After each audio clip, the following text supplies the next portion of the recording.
Masih bersama kami di Presisi Utama.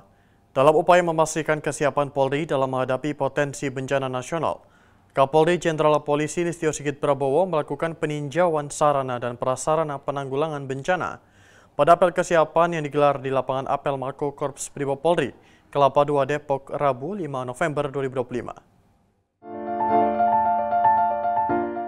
Usai memimpin apel kesiapan tanggap darurat bencana, Kapolri Jenderal Polisi Listio Sigit Prabowo meninjau langsung berbagai peralatan operasional yang disediakan untuk menghadapi kondisi darurat. Peninjauan dilakukan di lapangan Mako Korps Brimob Polri dengan didampingi Wakapolri Komjen Pol Didi Prasetyo dan sejumlah pejabat utama Mabes Polri.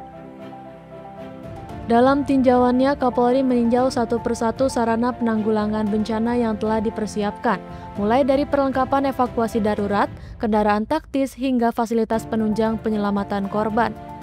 Setiap satuan yang bertanggung jawab atas perlengkapan tersebut memberikan penjelasan langsung kepada Kapolri terkait fungsi dan kegunaannya. Salah satu alat yang menarik perhatian Kapolri adalah flat bag, yang digunakan untuk menyelamatkan korban dari reruntuhan bangunan. Dalam peninjauannya, Kapolri sempat berinteraksi langsung dengan personel Polairut untuk memastikan kemampuan alat tersebut dalam operasi penyelamatan. Tak hanya itu, Kapolri juga meninjau penggunaan drone pemantau dan helikopter evakuasi yang digunakan untuk mengakses area terisolir saat terjadi bencana alam. Drone tersebut dilengkapi kamera termal dan fitur pemetaan 3D untuk memudahkan pencarian dan penyelamatan korban di lokasi yang sulit dijangkau. Kapolri juga meninjau dapur umum lapangan yang mampu menyediakan hingga 80 porsi makanan bagi pengungsi dan personel di lapangan. Semua fasilitas tersebut menjadi bagian dari sistem respon cepat Polri dalam penanggulangan bencana sebagai bentuk kesiapan menghadapi kondisi darurat di berbagai wilayah. Selanjutnya, Kapolri Jenderal Polisi Listio Sigit Prabowo melakukan peninjauan ke posko komando untuk memeriksa kesiapan personel gabungan yang terdiri dari unsur Polri, TNI, BNPB, Basarnas, dan BMKG. Dalam kegiatan tersebut, Kapolri memberikan arahan langsung kepada anggota di lapangan untuk meningkatkan koordinasi dan kecepatan respon dalam situasi bencana. Peninjauan yang dilakukan Kapolri ini sekaligus menjadi bukti komitmen Polri dalam memastikan kesiapan personel dan peralatan serta mendorong sinergi antar lembaga dalam penanggulangan bencana secara terpadu. Upaya ini diharapkan dapat mendukung terwujudnya Indonesia yang tangguh, responsif, dan siap menghadapi berbagai potensi bencana di masa mendatang. Dari Depok, Tim Liputan Polri TV.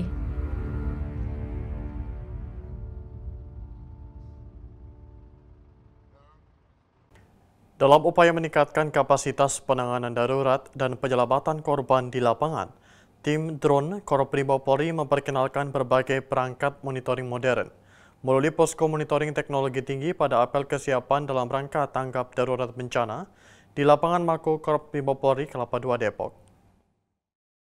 Halo pemirsa Polri TV, tepat sekali pada hari ini Rabu 5 November 2025 pada apel kesiapan dalam rangka tanggap cepat bencana darurat yang dimana diselenggarakan di lapangan Mako Korps Brimob Polri Kelapa II Depok ini telah hadir beberapa posko, salah satunya adalah posko monitoring. Penasaran apa saja barang dan juga alat-alat yang dihadirkan di posko monitoring kali ini? Kita akan berbincang langsung dengan narasumber kita yang luar biasa pemirsa, yakni Ibtu Raldo Indai selaku tim drone dari Korps Brimob. Selamat pagi. Pagi. Bapak. Oke, saya penasaran Pak dan juga pemirsa Polri TV penasaran apa saja sih yang alat-alat yang hadir pada posko kali ini? Jadi untuk posko monitoring hari ini kita menampilkan beberapa alat terutama untuk pemantauan, karena untuk situasi bencana drone kebanyakan digunakan untuk area pemantauan, kemudian juga untuk mencari daerah-daerah yang masih terisolir yang belum mendapatkan bantuan. Di sini saya akan menampilkan beberapa peralatan yang kami gunakan, mulai dari drone yang dari jarak jauh, kemudian yang jarak menengah. Ini kemampuan bisa sampai dengan 15 kilo. Terdapat juga beberapa peralatan tambahan yang bisa dapat digunakan. Ada kamera berupa spotlight, lampu spotlight, kemudian kamera thermal.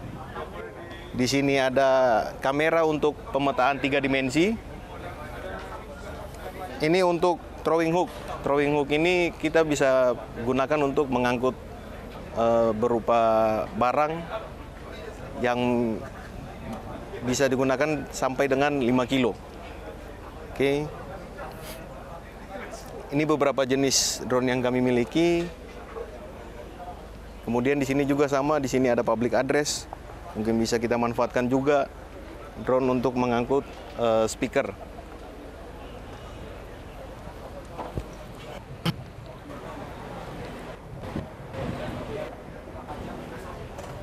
Di posko monitoring ini juga kita menggunakan alat komunikasi yang tentunya kita gunakan pada saat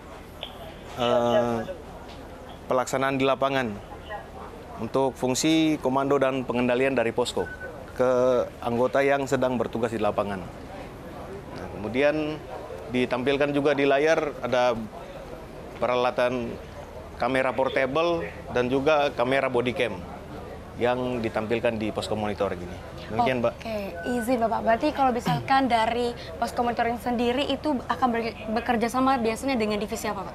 Kalau kita tentunya pasti bekerja sama dengan tim SAR langsung pasti tentunya. Kemudian juga kita juga bersinggungan dengan berkoordinasi dengan BNPB seperti yang udah kita pernah laksanakan di Cianjur. Kemudian dari tampilan ini juga bisa dapat ditampilkan di posko di Mabes. Oke, berarti harapan hadirnya posko monitoring pada apel kesiapan ini apa, Pak? Jadi harapannya untuk pelaksanaan di lapangan, fungsi komando dan pengendalian dapat terlaksana dengan baik. Untuk para korban juga dapat mendapatkan bantuan sesuai dengan apa yang mereka butuhkan. Oke, siap. Terima kasih banyak Bapak Reldo Ine selaku tim drone dari Korbrimob atas waktunya. Terima kasih dan selamat bekerja kembali. Baiklah pemirsa, itu dia tadi salah satu posko yang hadir pada apel kesiapsiagaan dalam rangka tanggap bencana darurat ini. Dan nantinya kita akan beralih ke posko selanjutnya. Penasaran? Jangan lupa saksikan terus. Terima kasih atas perhatian Anda. Salam presisi. Dalam menghadapi musim hujan dan potensi fenomena La Nina, pemerintah Provinsi Jawa Barat bersama Polda Jabar dan unsur Forkopimda menggelar apel kesiapsiagaan penanggulangan bencana di lapangan Gasibu, Kota Bandung. Apel ini merupakan bagian dari kegiatan serentak nasional yang dipimpin Kapolri Jenderal Polisi Listio Sigit Prabowo untuk memastikan seluruh elemen siap menghadapi potensi bencana alam di tanah air. Pemerintah Provinsi dan Polda Jawa Barat bersama Forkopimda menggelar apel kesiapsiagaan penanggulangan bencana di lapangan Gasibu, Bandung pada Rabu 5 November 2025. Apel ini dipimpin langsung Gubernur Jawa Barat Deddy Mulyadi, didampingi Kapolda Jabar Irjen Pol Rudi Setiawan. Kegiatan ini dihadiri jajaran TNI Polri, BPBD, Basarnas, BMKG, PMI, instansi vertikal serta relawan kebencanaan. Selain menjadi apel kesiapsiagaan, kegiatan ini juga menegaskan sinergi antar lembaga dalam menghadapi bencana yang diperkirakan meningkat jelang akhir tahun. Dalam sambutan Kapolri yang dibacakan Gubernur Jawa Barat, dijelaskan bahwa apel kesiapsiagaan merupakan upaya memastikan personel, sarana, dan prasarana siap siaga dalam menghadapi setiap potensi bencana. Kapolri menegaskan pentingnya sinergi, respon cepat, dan koordinasi antar stakeholder demi keselamatan masyarakat. Wilayah Jawa Barat dicatat sebagai salah satu daerah dengan tingkat kerawanan bencana tertinggi di Indonesia. Beragam potensi bencana mulai dari banjir, tanah longsor, gempa bumi, hingga angin puting beliung sering terjadi di berbagai daerah di Jawa Barat. BMKG melaporkan sekitar 43,8% wilayah Indonesia telah memasuki musim hujan dan curah hujan di Jawa Barat diprediksi meningkat tajam pada periode November 2025 hingga Januari 2026. Serta adanya fenomena La Nina yang diperkirakan bertahan sampai Februari 2026 meski dalam kategori lemah. Bekal data tersebut, pemerintah Provinsi Jawa Barat menegaskan kesiapan lintas sektor untuk memberikan quick response pada wilayah rawan, termasuk di kawasan selatan Jawa Barat seperti Sukabumi, Garut, Tasikmalaya, dan Ciamis. Menurut data BNPB, hingga Oktober 2025 telah terjadi 2.606 kejadian bencana di Indonesia. Dari jumlah itu, 1.289 merupakan banjir, 189 tanah longsor, dan 229 gempa bumi. Jawa Barat termasuk provinsi dengan frekuensi bencana terbanyak. Dalam rangkaian apel, Gubernur dan Kapolda melakukan pemeriksaan pasukan serta peralatan siaga bencana. Kendaraan SAR, perahu karet, alat komunikasi, serta logistik ditinjau untuk memastikan kesiapan operasional di lapangan. Di akhir kegiatan, Gubernur Deddy Mulyadi mengingatkan bahwa mencegah datangnya bencana memang tidak mungkin, namun dampaknya dapat diperkecil dengan sinergi, kesiapsiagaan, dan empati. Jawa Barat harus siap, tangguh, dan saling menjaga demi keselamatan bersama. Dari Humas Polda Jawa Barat melaporkan untuk Polri TV.